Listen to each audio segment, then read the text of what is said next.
Bear with me a sec as I get my share on. You know we got to share this video, this class. Today's class is very important. Today's class is going to edify you on why we do not celebrate Thanksgiving. So bear with me as we get our share on. I said we, yeah, because I expect y'all to too.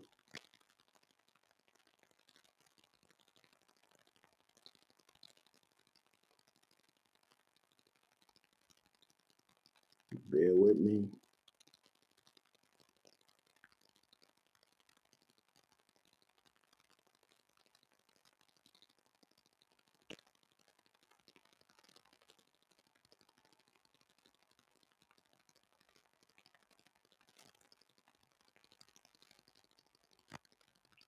We're going to share it on the Facebook.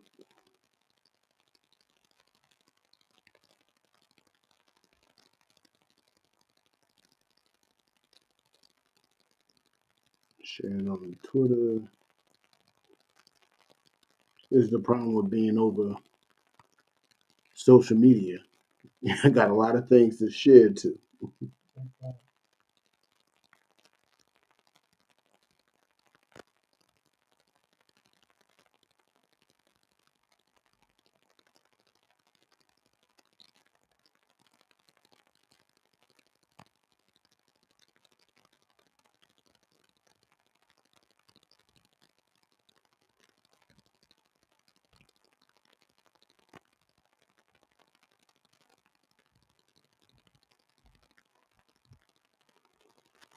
All right, here we go.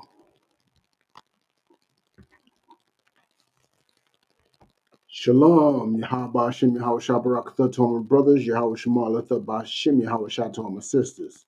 This is the Israelite School of Universal and Practical Knowledge coming out of 1 West 125th Street, Harlem, New York, under Command and General Yohana. And what we do, we teach the Blacks, Hispanic, and Native people that they are God's true and only chosen people. And with that comes a responsibility to follow his laws. And what does his law do? His law directs us to love each other properly, to show love and respect and kindness and look out for each other as he deemed fit. You know what I'm saying? And what we are not doing is loving each other properly when we are celebrating the slaughter of Native American people. That's what we are not doing. You know what I'm saying? I'm going to go through a lot of articles today. I'm going to be doing a lot of reading from a lot of articles. I might hop into a scripture here and there, but this is mostly a class for you to understand the true history of Thanksgiving. See, a lot of us, especially if you're New England, if you're in the New England area and maybe even further out, you believe that Thanksgiving has to do with the pilgrims coming to America, suffering, and the natives came and saved their lives, and they had a big Thanksgiving party, and thanks to the natives saving their lives. That is the what is taught in everyday school, elementary mainly. But when you get older, something's completely different taught. And when you get to study on your own, you even notice something even more different, the truth behind it. And we're going to get into that. I urge you to bring your kids into this class. Let them hear it because they're going to go to school thinking that it's okay to celebrate Thanksgiving. And, you know what I'm saying? They're going to be making little Indian hats and little hand turkeys. And it's really all in celebration on how the natives were slaughtered. You know what I'm saying? So we're going to get into it. You know what I'm saying? So the first article we're going to get into. Matter of fact, hold on. We're going to get to a scripture before we even get to that article. You know what I'm saying? We're going to get to a scripture. Bear with me 1 second. We're going to go to Amos 5:21. Give y'all a couple seconds to get there. Amos 5, verse 21.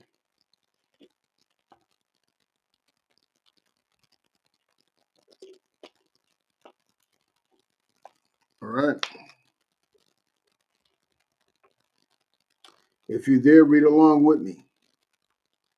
Amos chapter 5, verse 21. I hate and despise your feast days, and I will not smell in your solemn assemblies. Like, this is the Most High saying straight up. He hates and despises our feast days, our day of celebration. What is our day of celebration? The things that we welcome and accept as our day of celebration. It's not what he deemed and told us to celebrate.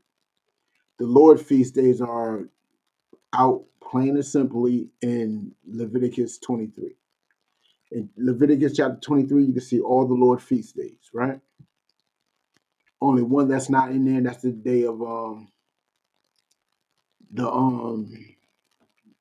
the dedication of the temple, Hanukkah, as y'all commonly call it. In its proper Hebrew, it's Hanukkah. And all the Lord feast days are in there. Hanukkah is a celebration of we'll get into that later. But it's a celebration that the Lord deemed fit for us to celebrate. And it's technically a memorial. It's not even a day of celebration, it's a memorial.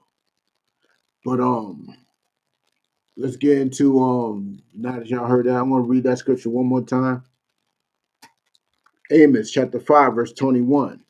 I hate and despise your feast days, and I will not smell in your solemn assemblies. What does it mean that I will not smell in your solemn assemblies? Let me give you an idea.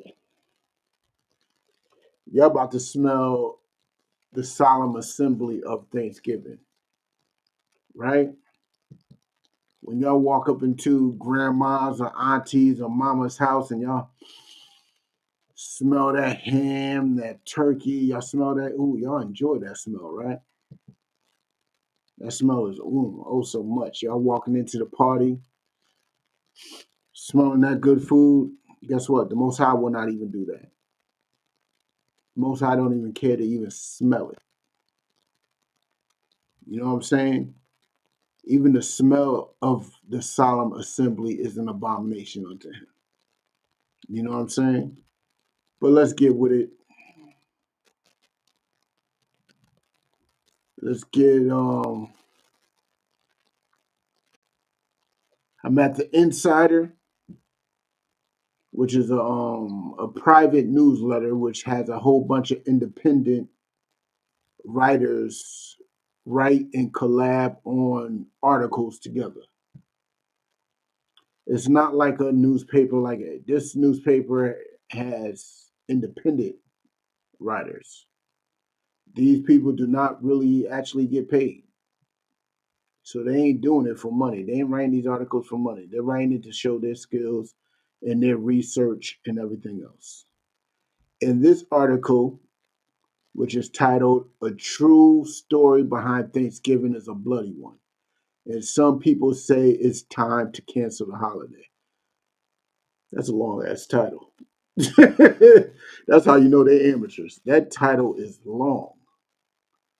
But Ian Kane and Joey Haddon wrote this on November 24th, 2020, right?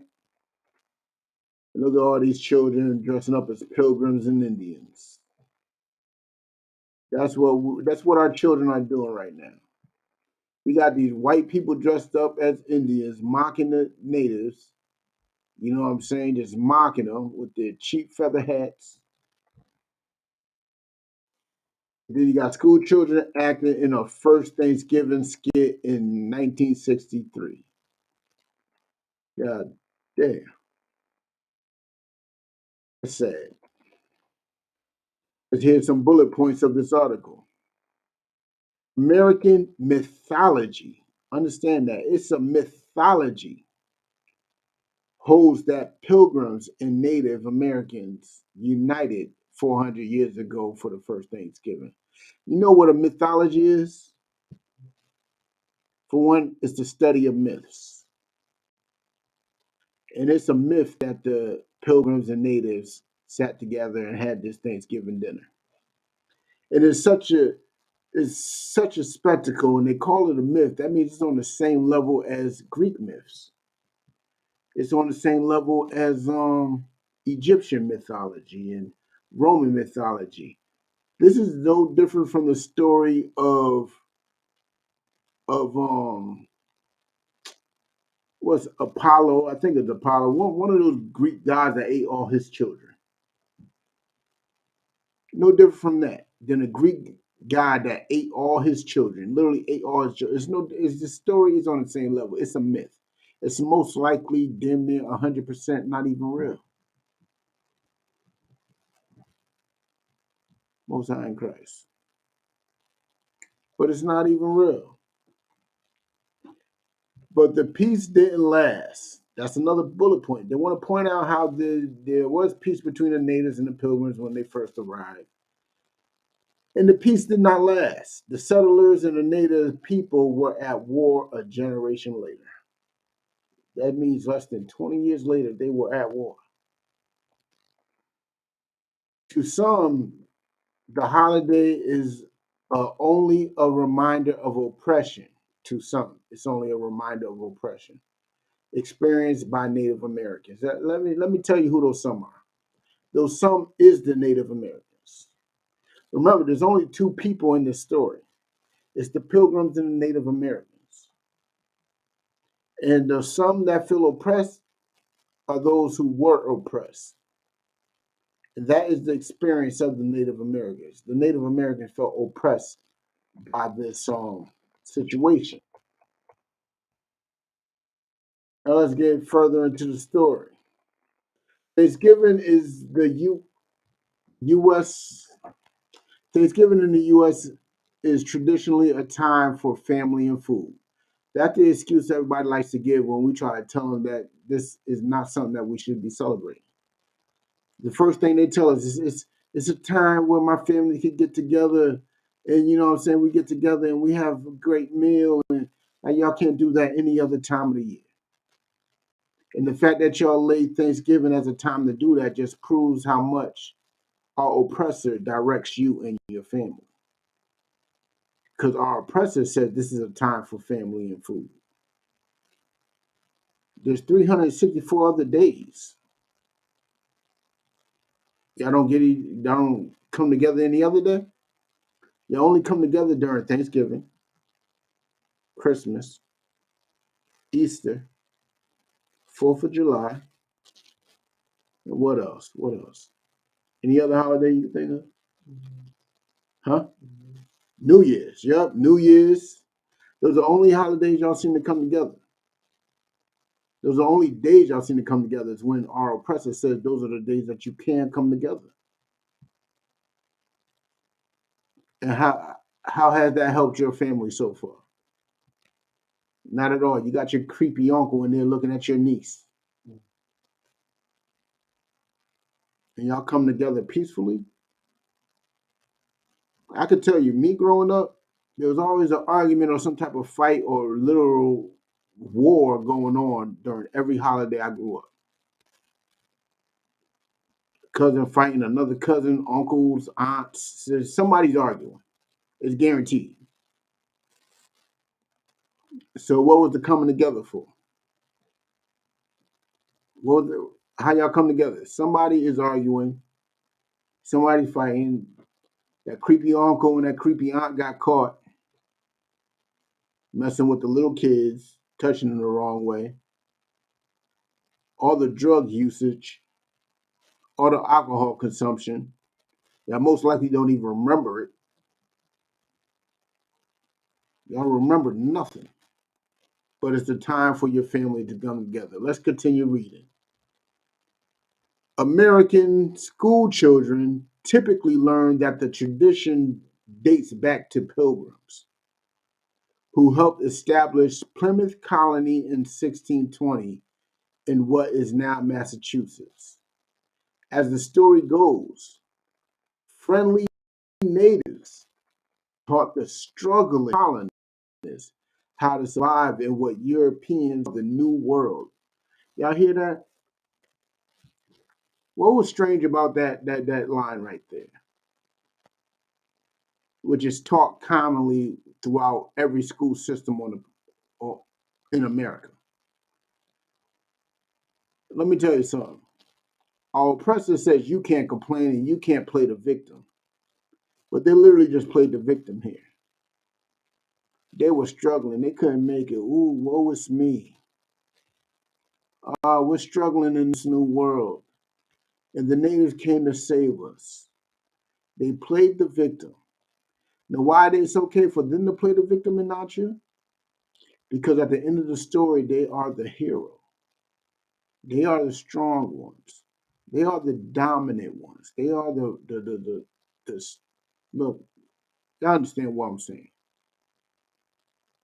They play the victim just to make themselves look better at the end. So it's okay to play the victim to them. But you can't do that. You can't complain about the crimes that happened to you. Any native complain about the slaughtering of the Pequot in the Nepal, you know what I'm saying? Any of the natives in New England, y'all can't even complain about it. Because they would say y'all have a victim mentality. But they had a victim mentality before y'all came and saved them. You know what I'm saying? Let's continue. Then everyone got together to celebrate with a feast in 1621. That's a common story.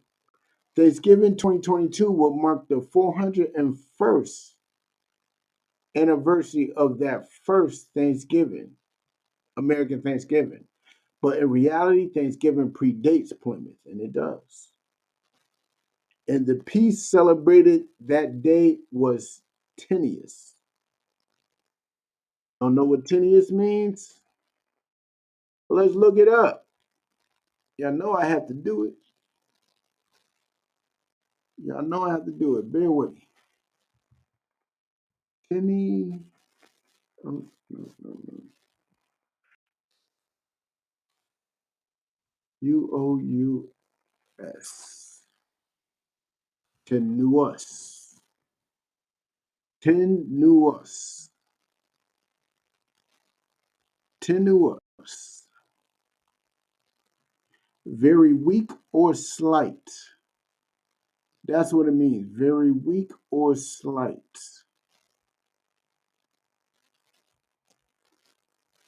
So that day was very weak or slight.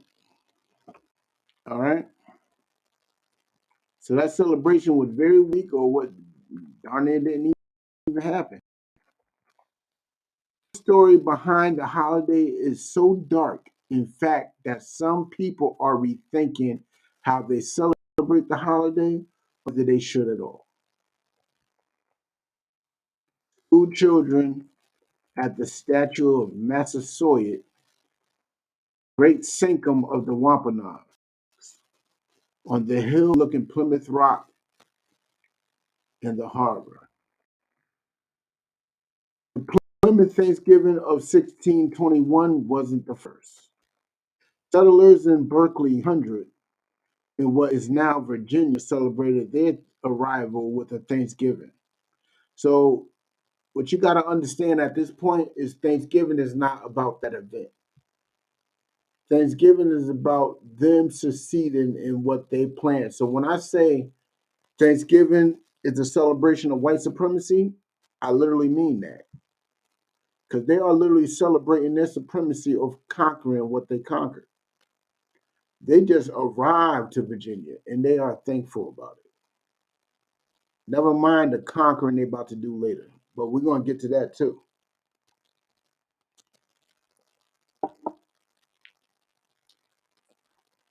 Their arrival with a Thanksgiving as far back as 1619, according to National Geographic. But the Washingtonian reported the meal was properly little more than some oysters, ham thrown together. And mind you, ham is not indigenous to America. Before they arrived, there was no pigs in America. So that means this is the pigs that they brought on their ships here. They landed here and they just had some pigs on the ship. They killed the pigs and they had a feast. Decades before that, literally decades. This is decades before that. Remember, the 1619 is only 2 years before the 1621.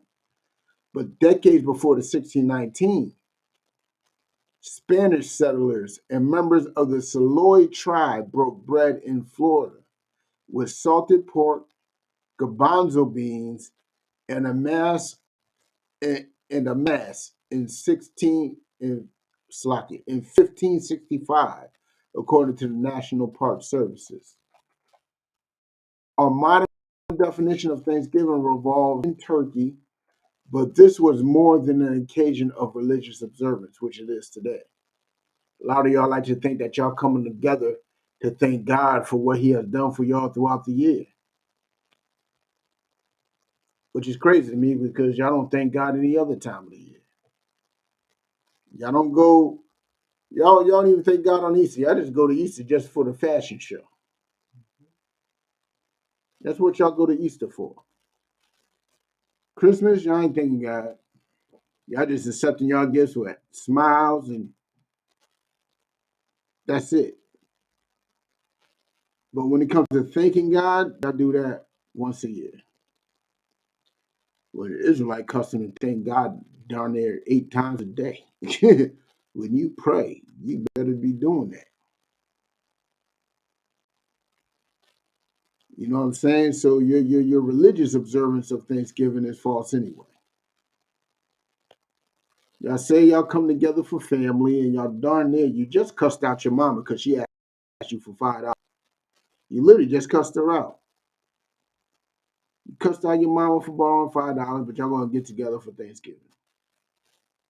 You claiming that you're gonna thank God, but you haven't been to church in I don't know how long. You have no spirituality, never read any Bible book, scriptures, nothing. It's only because truth is you're only coming together because our oppressor told you to. That's the truth of the matter. But let's continue. Our modern definition of Thanksgiving. Oh, sorry, I already read that. Revolves around eating turkey, but this was more than an occasion of religious observance in past centuries. Oh, so this is centuries old. The pilgrims would most likely consider their sober 1623 day of prayer the first actual Thanksgiving. So after 1621, the pilgrims considered that the first Thanksgiving. Not when the so-called the myth of the so-called natives and the so-called pilgrims getting together and having a meal. No. 2 years after that so-called myth,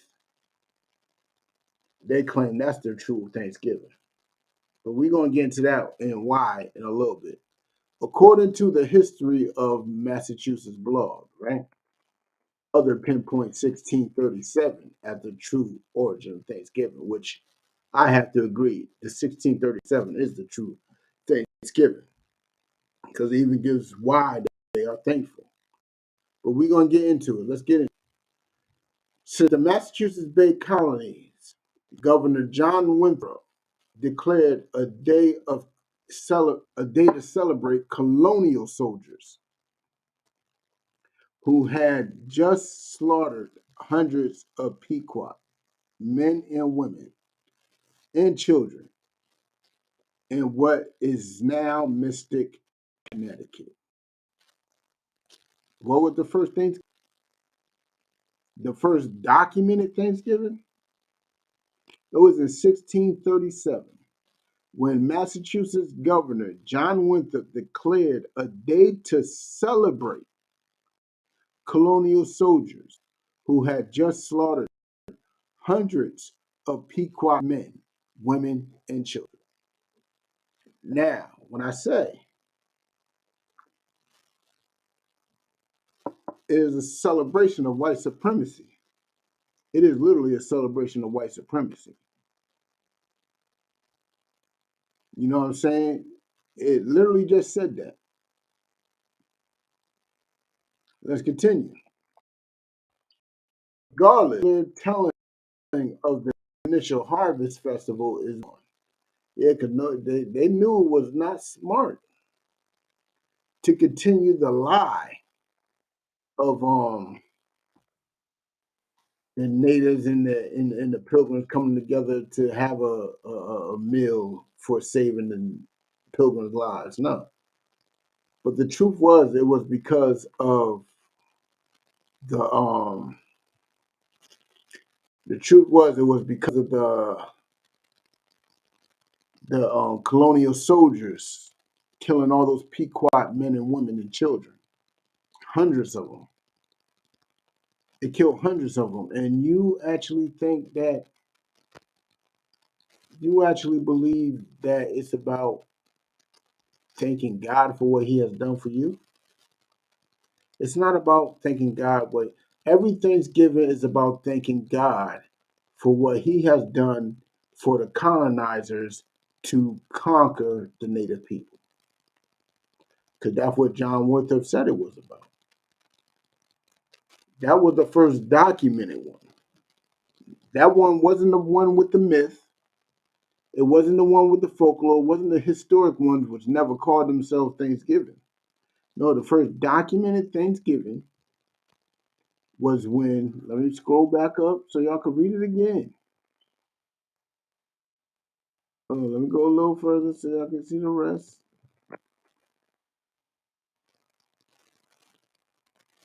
According to the Massachusetts history of, sorry, according to the history of Massachusetts blog, others pinpoint 1637 as the true origin of Thanksgiving.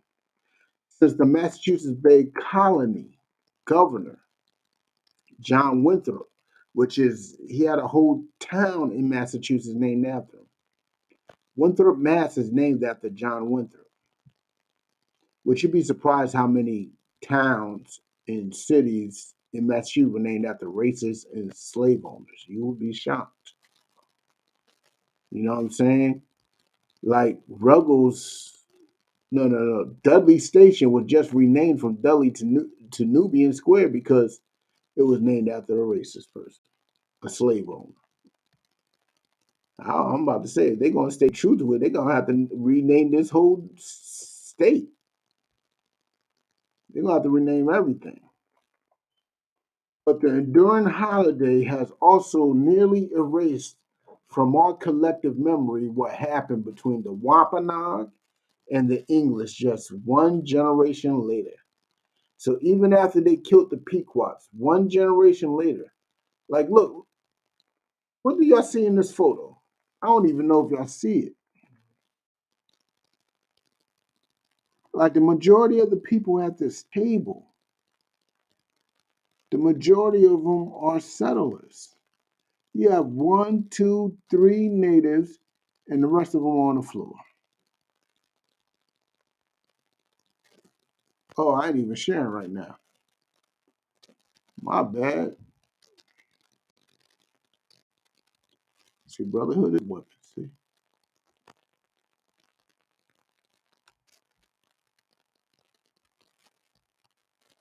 like look at this photo right here. The majority of them around this table are settlers. The majority around this table are settlers.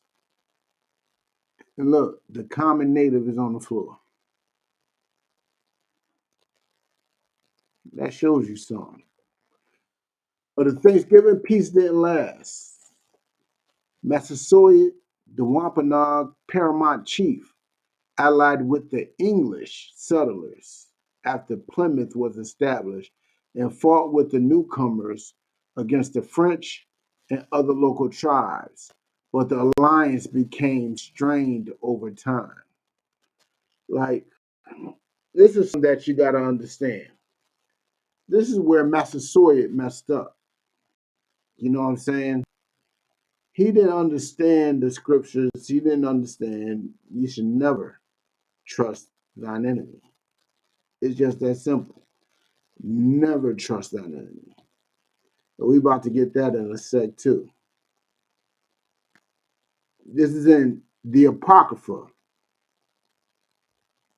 Ecclesiasticus 12 and 10. Never trust thine enemy, for like as iron rusteth, so is his wickedness. Like, listen, Massasoit ends up trusting them. He ends up trusting them. And within that, them showing their wickedness after a certain amount of time. They end up showing how evil and wicked they are. They end up showing their hand. And we're going to get into that in a bit too. This article is just a blanket covering. I'm going to get into detail to some of these stories too. As thousands more English colonists moved to Plymouth, taking over more land, authorities asserted control over most aspects of Wampanoag life, according to the book Historic Contact, Indian People and Colonists in Today's Northeastern United States. I'm going to have to get that. It's a lot. I want to let's say this link. But a study, yeah, let's say this like that, yeah. A study published in the journal Quaternary Science Review estimated that disease had already reduced the New England indigenous population by 90%. That means by 1620, remember they came in 1492. By 1620, 90% of the natives were dead through diseases that they came with. That's why I don't get mad at brothers who have issues with, conspiracy theories about, COVID, AIDS, and all that. Oh, yeah, I know, I understand. You can't trust these people. I ain't even mad at you for not trusting, vaccines and all that. I'm not even mad at it. I understand where it comes from. You just can't trust these people. You know what I'm saying? History has proven that. For not just, the Wampanoags, but you also have the Tuskegee experiments. You know what I'm saying? You have a whole bunch of institutes.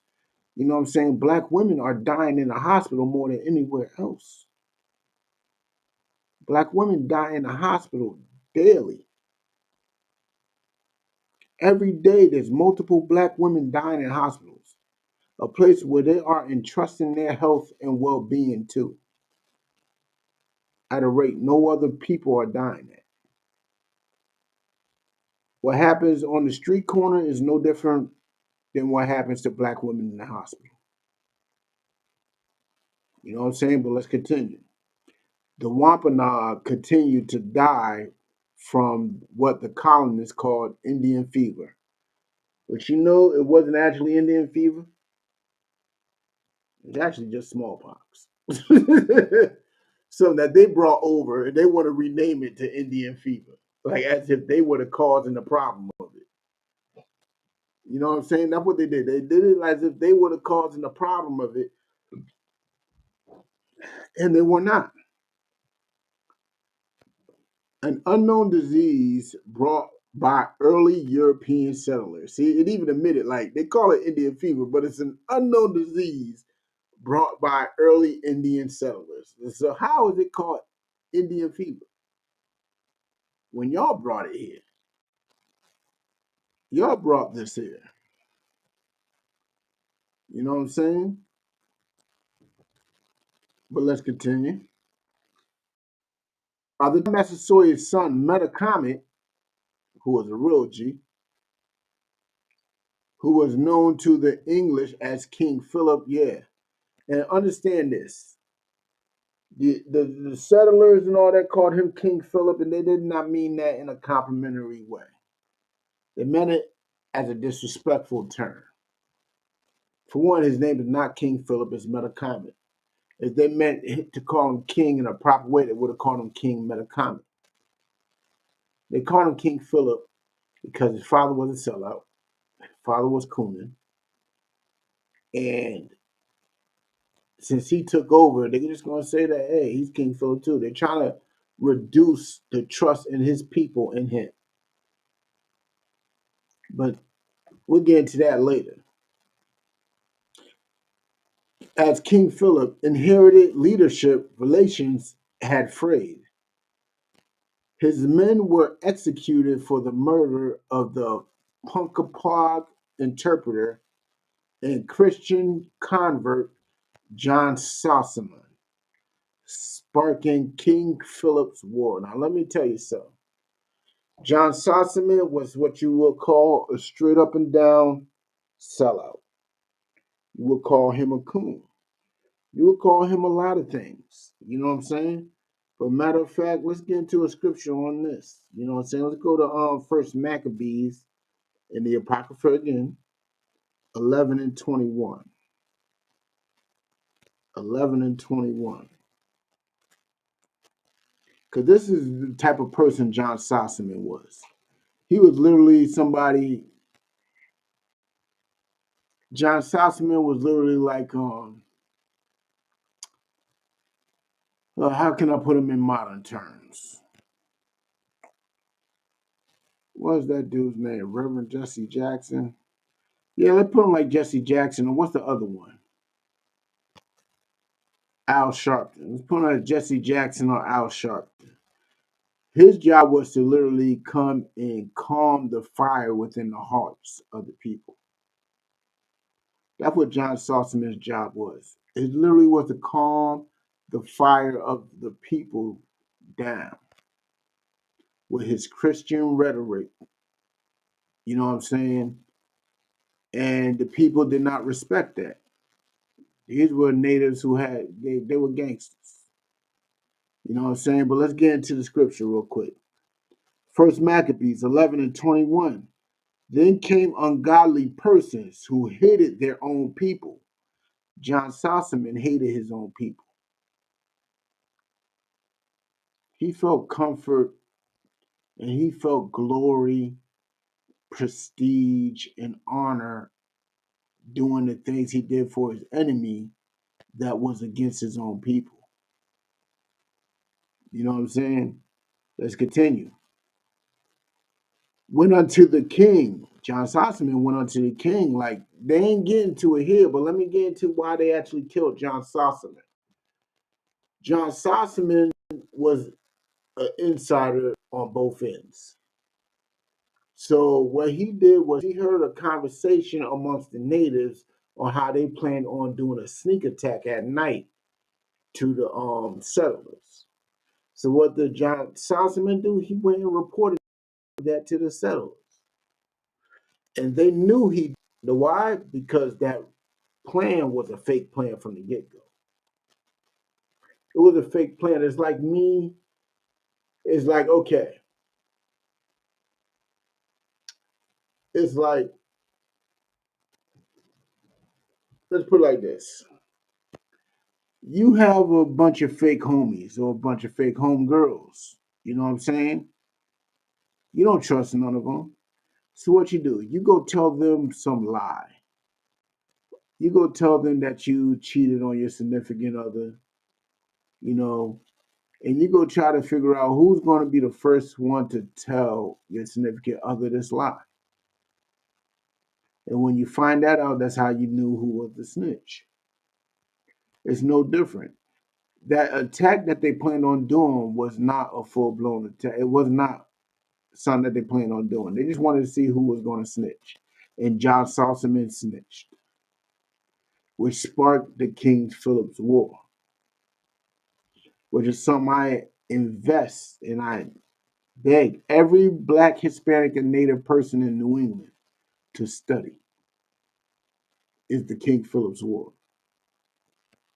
Because there was a man, met a comet. His head was stuck on a pike for over 20 years.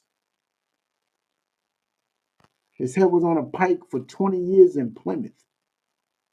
And y'all can't stop eating turkey and cranberry sauce for one day.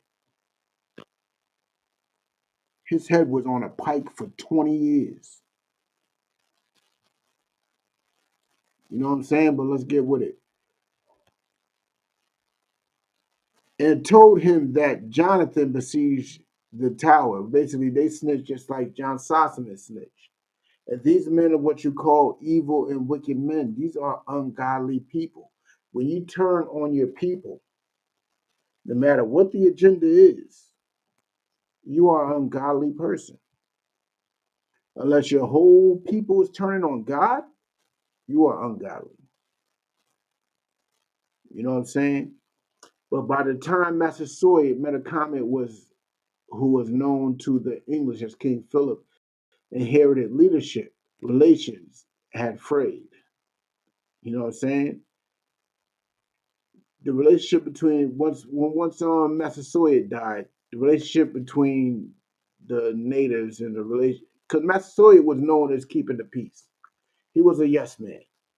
Massasoit was a yes man. He did whatever, you know what I'm saying, that they told him to do. You want this land, you got this land. You know what I'm saying? You want to expand over here? Okay, go expand over here. Massasoit, he did it. I could tell why he did it because he knew that he did not have guns. He did not have the weaponry that the English had. So he did not want to. He did not want to spend his people's lives. He did not want to exchange his people's lives for some land. I understand. Massasoit is less than a cool than John Sossaman. Massasoit was just a man who wasn't ready to fight.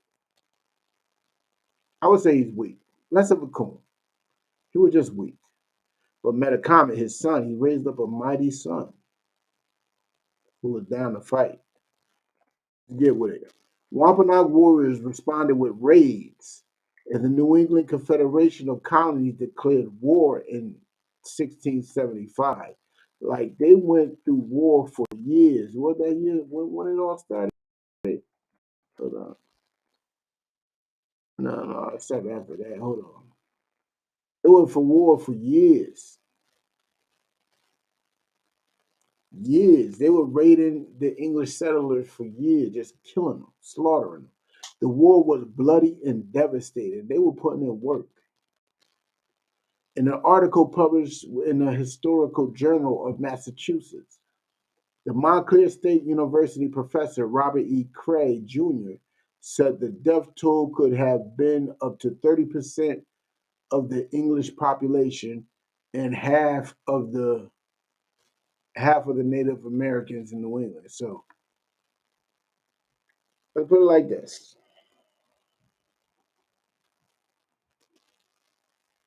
Just through disease alone, they lost 90% of the population. But through these raids, they lost, of that 10% that was left over, they lost 50% of that. So let's say a total of 95% of the population is dead from when they arrived in 1492. About 95% of the population of these native tribes are gone. But only 30% of the English population is gone. Because, they have better weapons. You know what I'm saying? They had steel swords.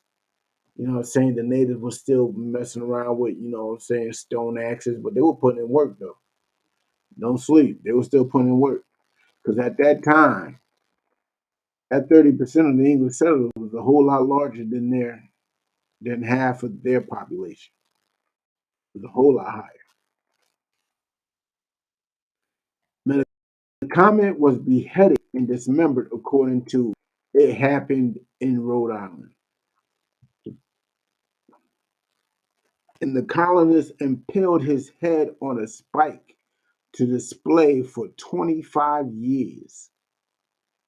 The war was just one of the series of brutal but dimly remembered early conflicts between Native Americans and colonists in New England, New York, and Virginia.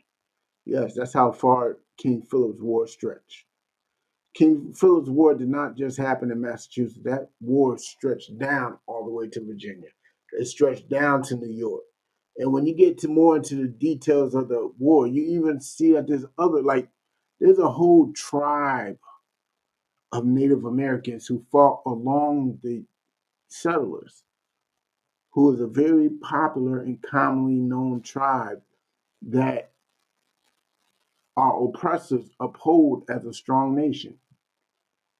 And those people were called the Mohawks. The Mohawks betrayed all the other natives just to work with the settlers. You know what I'm saying?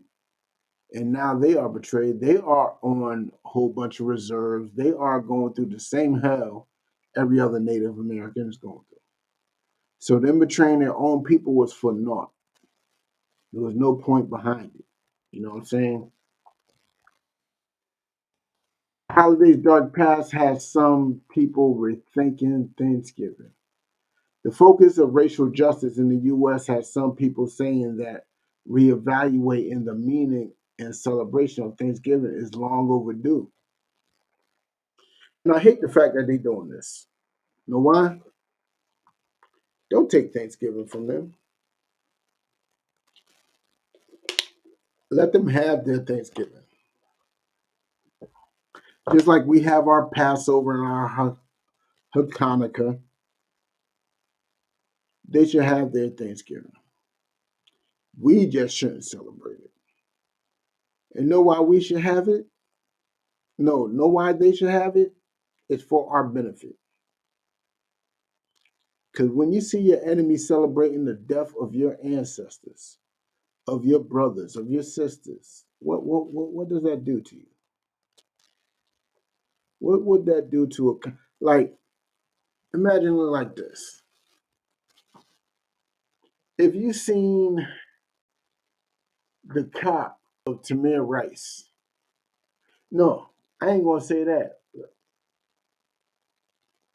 Let's. What's the brother that died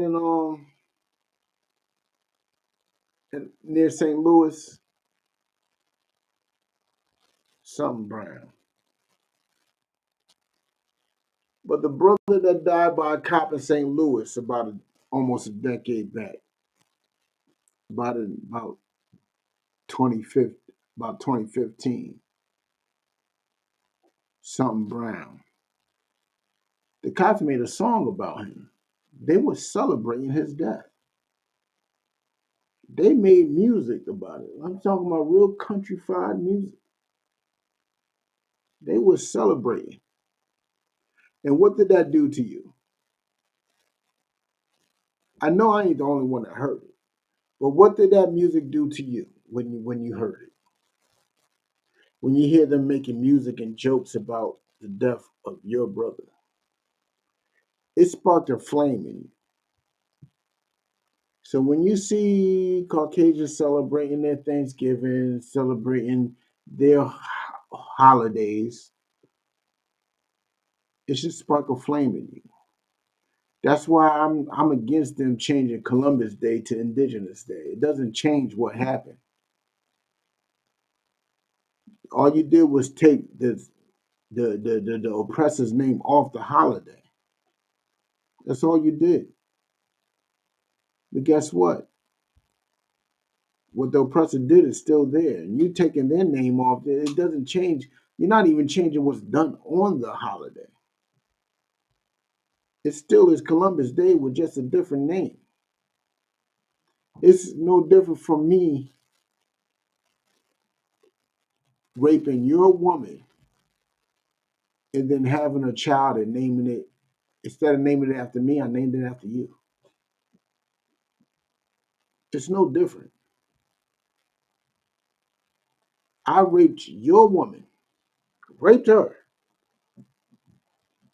got her pregnant. She has a baby, and the baby named after you.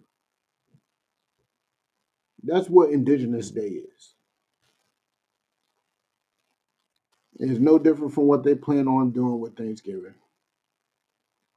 But let's hear some of the things they plan on doing with Thanksgiving. Teacher professors and Native Americans told the New York Times in 2020 that they were rethinking the holiday that has marginalized the U.S.'s violence and cruelty against Native Americans, giving it names like Thanksgiving and the Thanksgiving Massacre.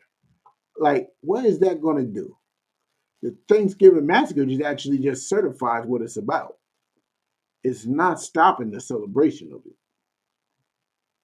It's just letting everybody know they are partying over the death of your ancestors. Thanksgiving just certifying that they are partying over what was taken from your ancestors. But don't stop them from doing it. Just don't do it yourself. The thing is, our money fuels these holidays. The average Thanksgiving dinner costs about $500. Guess how much black people are spending on it? More than 500. Tell you that right now. One potato salad costs about what? Good $70.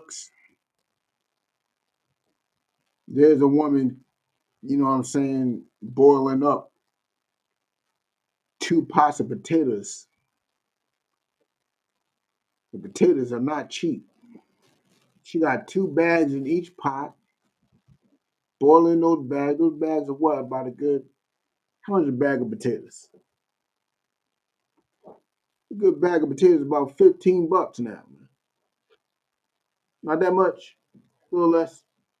All right, let's say $8, right? Bag of potatoes is about good $8, right? That's if you're getting the small red ones. You're getting the Idaho joints. Those big russets, spending about a good $11. Now you gotta factor in all the things. You got the mayonnaise, the eggs, the relish. I'm giving y'all my recipe, but you know what I'm saying? All the things you gotta add into it. That's even more money. You know what I'm saying? And you gotta let them do their thing. Let them celebrate it. You know what I'm saying? Let them have their statues of their Confederate soldiers up. Because every time you see it, it will spark a flame in your heart. You need to recognize that's our problem in this generation and what's going on today. We don't recognize who our enemy is. We think equality exists nowadays. There is no equality, never exists. Equality is a figment of your imagination. It don't exist. It's not real. Equality just isn't real. You know what I'm saying? So while y'all thinking that this equality exists, it doesn't. All you are doing is, excuse me, all you are doing is fighting for a tie while your enemy is fighting for a win. How can you fight for a tie if your enemy is fighting for a win? Equality is not real. Either superiority or inferiority. Which do you choose? You know what I'm saying? Because you celebrating Thanksgiving just showing how inferior you are. You know what I'm saying? But let's continue. Let's continue with the reading, all right? Okay.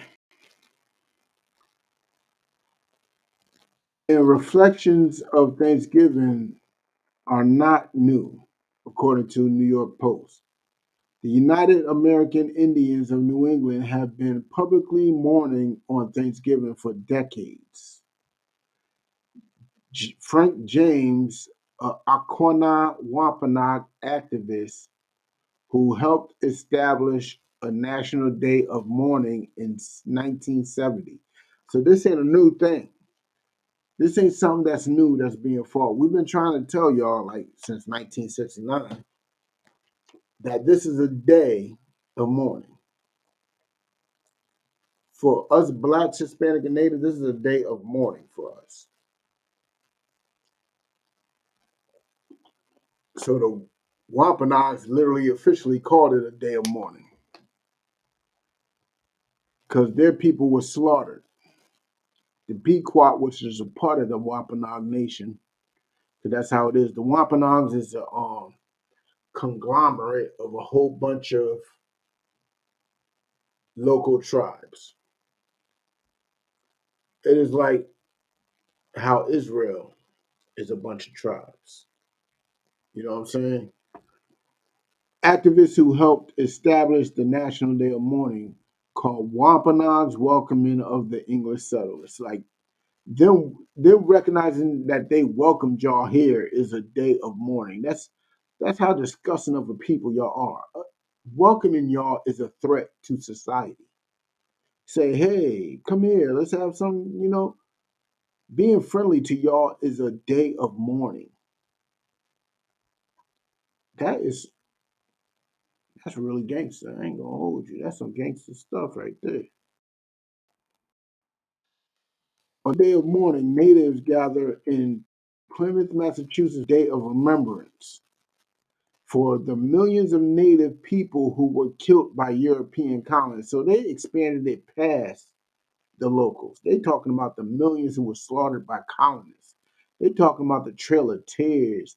You know what I'm saying? They talking about the enslavement, the brothers and sisters that was killed up in Europe. You know what I'm saying? They're talking about all that. Prayers and speeches take place accompanied by beating drums before participants march through the Plymouth Historic District. Like them doing it on Thanksgiving is my only issue with it. Do it the day before. Do it the day after. Do it the day before to spark a conversation. Do it the day after to spark guilt.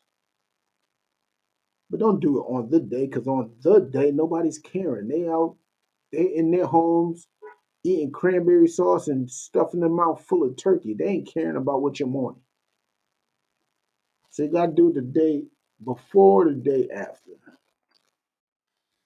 Participants in National Day of Mourning honor Native ancestors and the struggles of Native people to survive today. The commemorating plaque at Coles Hill in Plymouth says, in part, it is a day of remembrance and spiritual connection, as well as a protest of the racism and oppression which Native Americans continue to experience. Americans eat 40 million turkeys. I ain't even gonna watch that video. That's the end of that article right there. That's the end of that article. Now I'm gonna go back to the first article. I want to read this a few times. Amos, chapter 5. I believe that was 21. I hate and I despise your feast days.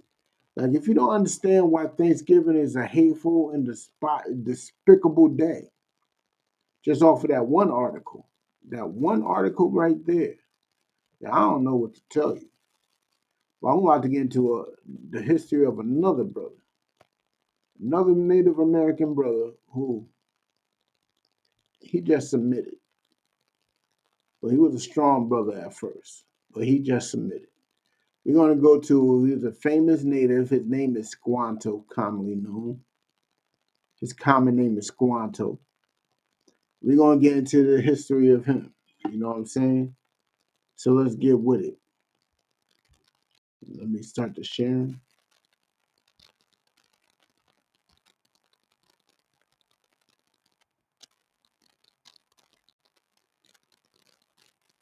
Let's get into Squanto, Encyclopedia Britannica. Now, this is going to be the tame version. I read a dark version. This is going to be a tame version of Squanto, also called Tisquantum. Died November 1622. You see that? That's 1 year after that so-called Native American Pilgrim Festival, right? Now, Squanto was born into the Pawtucket people who accompanied lands in the present-day Massachusetts and Rhode Island. So he was part of the Massasoit Nation. Pawtuckets, you know what I'm saying, the Pequots, so forth and so on, who accompanied land in, oh yeah, I already read it. Little is known about his early life. Some authorities believe that he was taken from home to England in 1605. Yes, taken. Yes, the natives were enslaved. They were enslaved, no different from us Negroes, no different from us islanders. They were enslaved also. You know what I'm saying? In 1605 by George Weymouth. Weymouth. You know who Weymouth is, man? Weymouth, George Weymouth is who the town of Weymouth is named after. George Weymouth is literally the slave owner of Squanto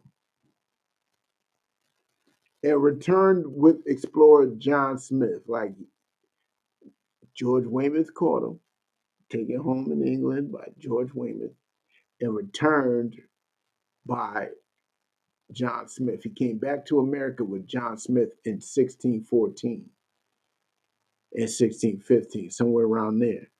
And he was, in any event, seized with other Indians by one of Smith's men, like straight up and down. He wasn't the only one caught. He wasn't the only one captured. Thomas Hunt, who took them to the Mediterranean port of Malaga, Spain, to be sold into slavery. Squanto, like, I got news for all you ADOS cats out there. ADOS, if you don't know what ADOS is and the FBA thing is, ADOS and FBA believe that Black, Hispanic, and Native, no, they believe that Blacks, Negroes, only in America are the only ones that suffered the way we suffered. They don't understand, they even against Caribbeans. They don't even understand that Caribbeans suffered the way we suffered. They don't understand that South and Central Americans suffered the way we suffered. They don't understand how natives suffered the way we suffered. Yes, we all was enslaved. We all hung. We all were tarred and feathered. We all had our teeth put out our mouth and put in some white man's mouth.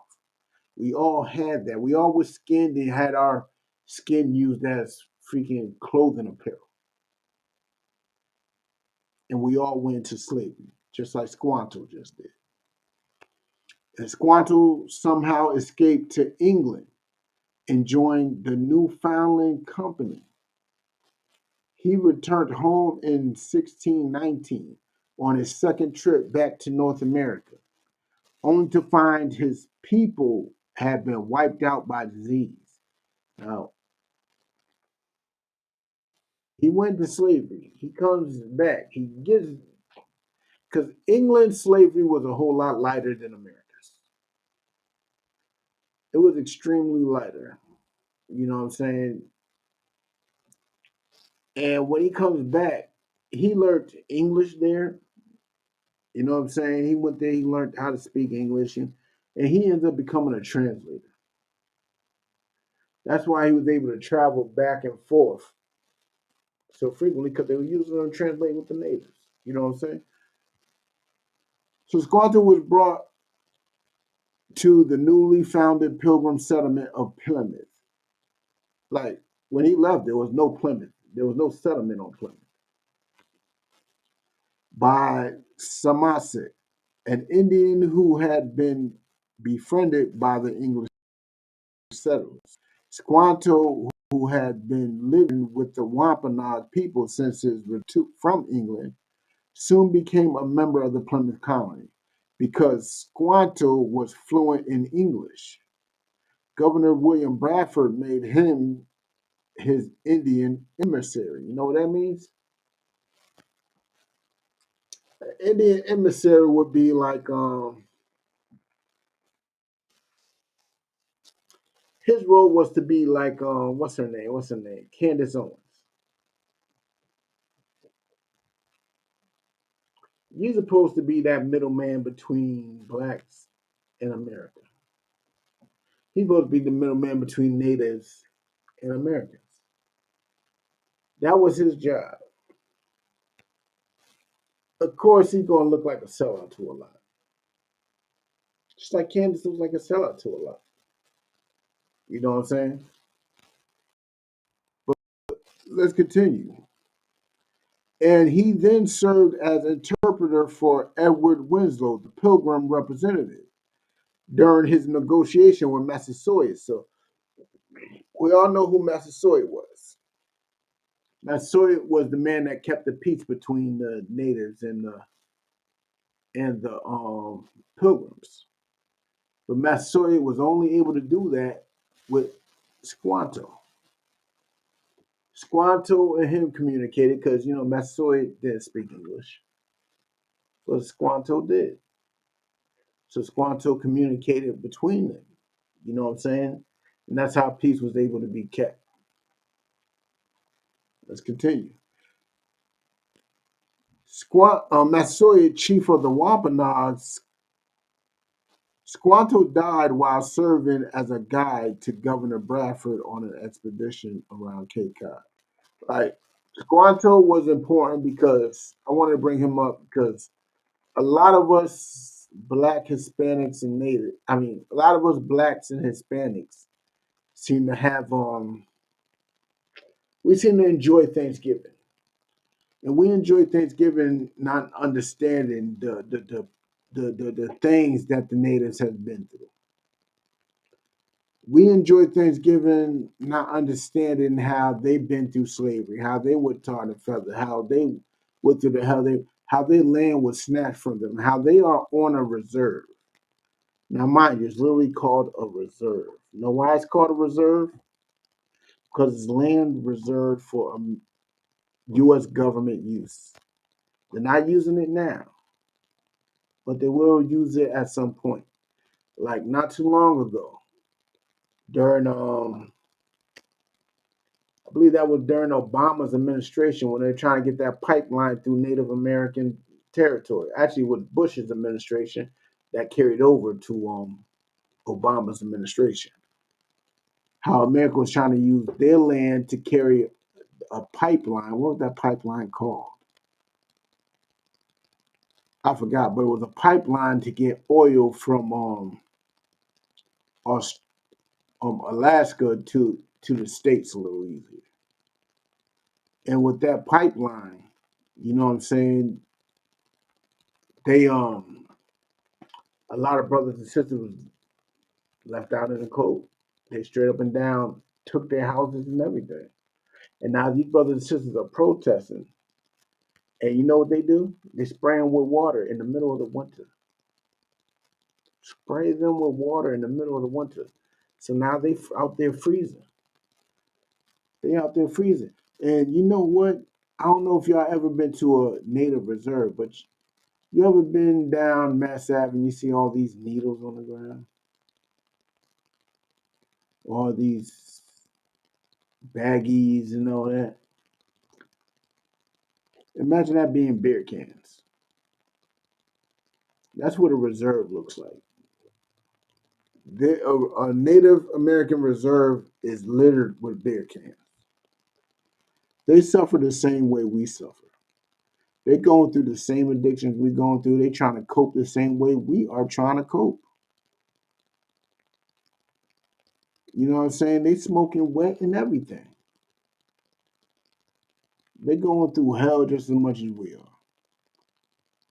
But we rather eat up their food. I mean, I said eat up their food. Rather eat this food than just treat it like a normal day. Go get a cheeseburger or something. Because these people definitely don't see it as a day of Thanksgiving. They see it as a day of a massacre. They see it as a day of slaughter of their own people. You know what I'm saying? But let's get with it. We're going to go to another article. We're going to go to more details of the King Philip War because the King Philip War, I ain't going to hold you, it's one of my favorite subjects.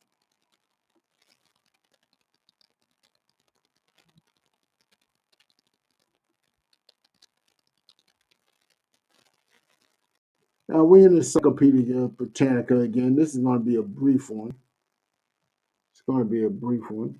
Hold on, Slovakia.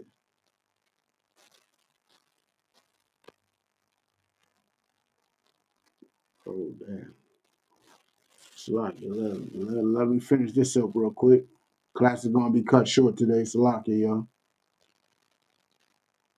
But King Philip War was also Great Narragansett War. Narragansett is the whole area from I believe it's like central New Hampshire down to like the bottom of Rhode Island to like Connecticut, Massachusetts. Narragansett is like a big area. Narragansett is like Massasoit is just a nation on this thing. Narragansett is bigger. There's multiple nations in the Narragansett. You know what I'm saying? But in British American colony history, war that pitted Native Americans against English settlers and their Indian allies. Yep, their Indian allies. Yes, the English settlers had Indian allies, and the biggest one was the Mohawks. The Mohawk tribe was the biggest ally. You know what I'm saying? That was one of the bloodiest conflicts per capita in U.S. history. Historians since the early 18th century, relying on accounts of the Massachusetts Bay and Plymouth colonies, have referred to the conflict as King Philip's War. Philip, aka Metacom, who was the Senkum, aka chief, of a Wampanoag band, was the son of Massasoit who had greeted the first colonists of New England at Plymouth in 1621. However, however, because of the central role in the conflict played, why are they only showing me half? Do I gotta pay y'all now? Oh, I do. Oh man. Last year I didn't have to pay y'all. You see that? All right, my rib told me to go with the History Channel.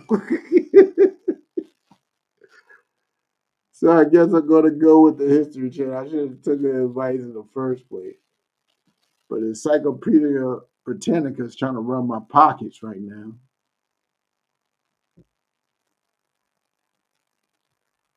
All right. Mm.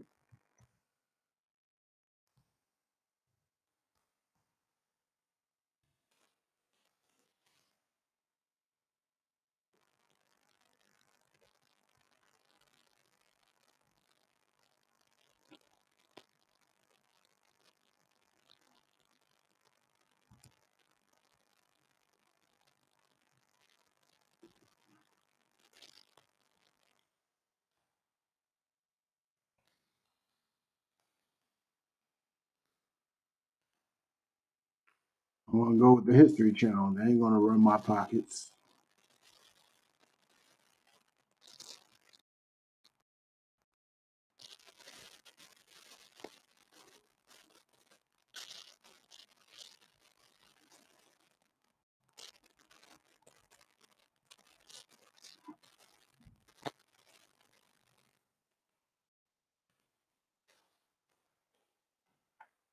All right, King Philip's War, also known as the First Indian War, the Great Narragansett War. Yep, as y'all can tell, History Channel is literally the Encyclopedia Britannica. Or Metacom's Rebellion took place in southern New England from 1675 to 1676. It was the Native Americans' last ditch effort to avoid recognizing English authority to stop English settlement. See, on their native lands. Like that, the way that was worded was so in your face. You natives did not accept English authority. Y'all just came here. Y'all fly by nights, and y'all want us to accept your authority. You know what I'm saying? The war is named after the Wampanoag chief Metacom, later known as as Philip or King Philip, who led the 14-month bloody rebellion. New England Confederation.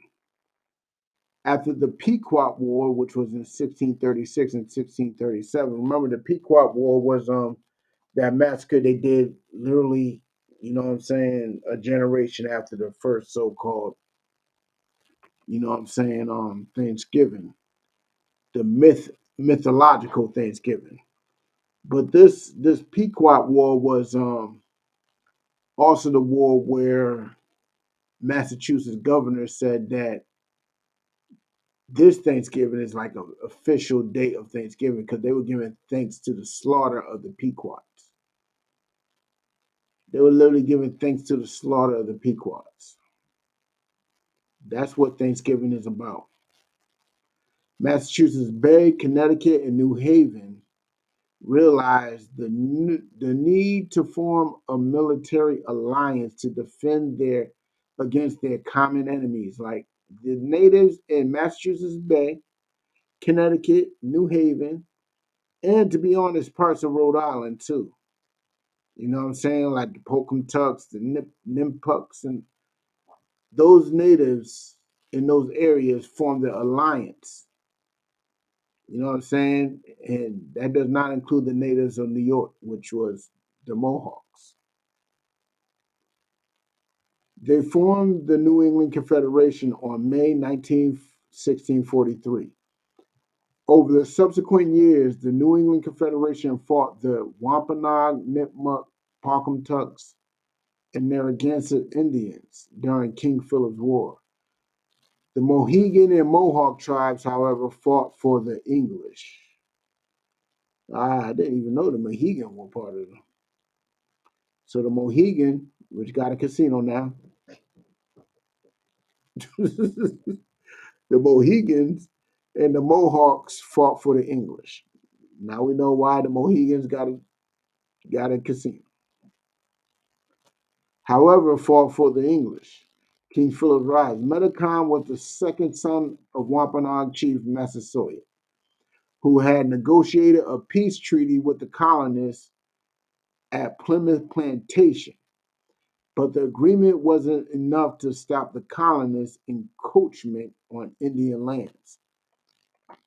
It wasn't. And that's why Massasoit kept the peace, because he kept on giving it to them. While they were so few in numbers, he wasn't willing to fight. He was scared of their weaponry.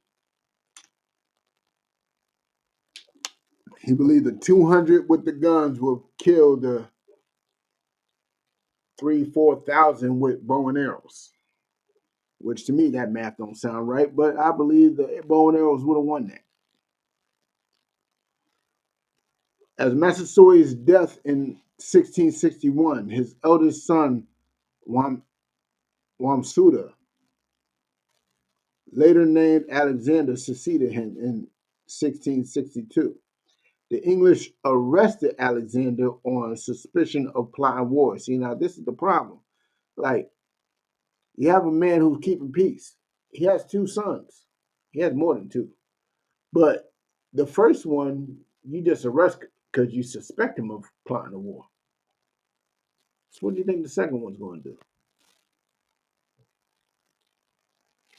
He definitely going to plot a war. During questioning, he died. Weirdly, during questioning. We all know what that means. Us in the black community, we understand what happens when you die during questioning. For example, Sandra Bland, she died in their possession. You know what I'm saying? They suffered the same thing we suffered. Here's what I don't understand about those blacks and Hispanics who celebrate Thanksgiving. How would you feel if they celebrated the slavery? If all the Native Americans decided to have a feast along with white people to celebrate slavery, even though they went through it too. How would you feel if they celebrated the death of Tamir Rice? How would you feel if they celebrated the fact that, what's his name? Donald Trump threw paper towels to people who are suffering from a hurricane. What the hell is a paper towel going to do? How would you feel? Exactly. But let's continue. During questioning, he died, and Metacom, now known as King Philip, as many Wampanoags took English names, came to power. He didn't take on no English name. Betrayal incites wars. In January 1675, Christian Indian Sossaman warned Plymouth colony that Philip planned to attack English settlers. So this sellout, John Sossaman, who was a native brother, he just was a Christian, just like most Christians. You got to consider most Christians sellouts. You got to consider them sellouts that will betray you and your interests as a nation. He warned the Plymouth colony settlers about King Philip's plan to attack. Now, the English ignored the warning. They ignored him. Yeah, whatever. His father's dead. We killed his brother. He's scared. He ain't thinking about attacking us. And soon found Sossaman murdered, body in an icy pond. Like, they knew who read it. He only gave y'all that information because they were only feeding it to him to see if he was a rat. Now his body found in an icy pond, your advocate. Now the English settlers didn't take that peaceably. Like, cops don't take it peaceably when murdered the informant. Kill an informant, kill a confidential informant, and see how police take that. Especially a trusted one. Let it be a trusted one that does not have any drug addiction or nothing. Oh man, you're going there. A jury made up of colonists and Indians found 3 Wampanoag men guilty for Sossaman's murder and hanged them on June 8th, 1675. Like, here's my thing. Why are y'all executing these brothers? This ain't y'all business. It's natives who kill natives. If natives are killing natives, what does the English have to do with that? That's our business. That's something that we should try. We should have a trial over. Their execution incensed Philip, like Phil that sparked a flame in King Philip's heart. Well, in Metacom's heart, whom the English had accused of plotting Sossaman's murder, and ignited tensions between the Wampanoags and the colonists, setting the stage for war. Swansea raids. There's a lot to this, but let me tell you because I gotta get going. There was a lot of raids that happened. Within all those raids, at least about 10 stretched from Boston all the way past Springfield down to Virginia. All those raids happened on English settlers. And with those raids, they end up slaughtering more and more natives in response. There's lessons to be learned even in that. But as of right now, I'm going to save this class till next week. I'm going to continue it. But I got to end the class because I got to hit the something. So shalom, Yahweh Hashem, Yahweh Shabbat, to all the brothers. Yahweh Shemar, Elothel Ba'ashim, Yahweh Shah to my sisters. Shalom.